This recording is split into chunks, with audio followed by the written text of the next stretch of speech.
तो ये हो जाएगा 2 गुने 90 प्लस 3 हो जाएगा 180 प्लस 3 183 डिजिट है। 10 से लेकर के ऐसी में अगर जोड़ देते हैं कितना 9 तो हो जाता है ऑल ओवर दी मुझे 199 मतलब 192। तो ऑल ओवर दी मुझे प्राप्त होता है कि 1 से लेकर के 100 तक की संख्या में कितना डिजिट्स है तो 192 डिजिट है। कितना 1 से लेकर के 1 to 100 number of the digits मुझे 192 आता है। 1 से लेकर के 100 तक की संख्या में मुझे 192 डिजिट आता है। 192 डिजिट आता है। तो समझ उम्मीद है कि आपको समझ में आ गया होगा। और चलिए उसके बाद हम लोग थोड़ा भी जाते, एक अंकों की संख्या 9 है। 9 दो अंकों की संख्या 90 को, 3 अंकों की संख्या 309, 4 अंकों की संख्या। अब थोड़ा अगर ध्यान देते हैं, थोड़ा अगर दिमाग लगाते हैं तो हमको समझ में आ जाता है कि एक अंकों की संख्या 9। जब एक अंक की बात करते हैं, जब एक अंक की बात करते हैं तो 1 से लेकर के 9 तक जाते हैं तो मात्र हमको 9 को संख्या मिलता है। इसको हम लोग लिख सकते हैं 9 गुने 10 में पावर 0 इक्वल टू होता है 9। ठीक। उसके बाद जब दो अंक की संख्या को देखते हैं तो पता चलता है कि 10 से लेकर के 99 तक जाता है। कहाँ तक जाता है? 10 से लेकर 99 तक जाता है।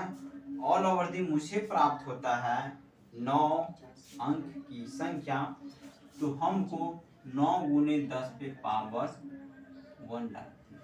आखिर 10 पे पावर 1 क्यों डालेंगे? क्योंकि 2 अंक की संख्या हो रही है तो 2 अंक की संख्या में पावर 1 डलाएगा, 1 डलाएगा नहीं। 2 अंक की संख्या में पावर 2 तो रहेगा, -1 क्यों होगा? क्योंकि एक अंक की संख्या तो हमें घटानी है। एक अंक की संख्या घटानी है तो ऑल ओवर दी मुझे 90 प्राप्त होता है। और जब 3 अंक की संख्या की बात करते हैं, 3 अंक की संख्या की बात करते हैं तो 9 तो होगा और 10 के पावर 3 भी होगा, 10 के पावर 3 भी होगा, -1 होगा, -1 होगा क्योंकि -1 सब में होता है।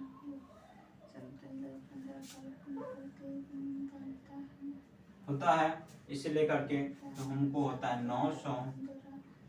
और जब यहाँ पे जब हम देखते हैं 100 अंकों की कुल संख्या को जब देखते हैं, 100 अंक की जब कुल संख्या देखते हैं तो 9 गुने 10 पे पावर 100 तो होगा, से घट जाएगा तो हो जाएगा मुझे 9 गुने 10 पे पावर 99।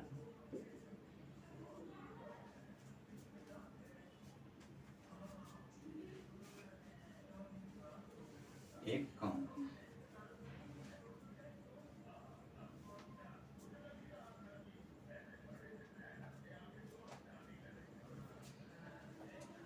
n अंकों की कुल संख्या, जब हम n अंकों की कुल संख्या निकालते, n